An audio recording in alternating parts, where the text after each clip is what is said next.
ముందుగా మీడియాకి నేను ఒక అపీల్ చేస్తా ఉన్నా, దయచేసి ఈ ప్రభుత్వం లీకు వీరుల ప్రభుత్వం, వీళ్ళు కేవలం లీకుల మీద ఆధారపడి నడిచే ప్రభుత్వం. ఈ ప్రభుత్వం ఇచ్చే అడ్డగోలు లీకులను దయచేసి మీడియా కూడా మీరు ఇష్టానుసారంగా ప్రచురించకండి. దానిలో వాస్తవం ఎంత అవాస్తవం ఎంత ఒకసారి దయచేసి చెక్ చేసుకోండి అని చెప్పి నా ప్రార్థన. మొన్న హరీష్ రావు గారు పోయి రాగానే నేను ఆశ్చర్యపోయాను. వాళ్ళు ఇష్టం ఉన్న కథనాలు.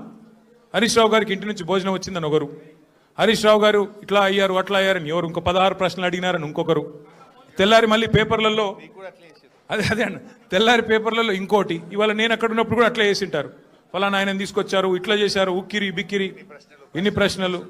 అంటే ఇది దయచేసి బాధ్యత గల మీడియా సంస్థలతో నా ప్రార్థన. 2 ఏళ్ళు అయిపోయింది, ఈ కాలక్షేపం జరగాల్సినంత జరిగింది, ప్రజలకు కూడా మీరు అందించాల్సినంత వినోదం అందించినారు.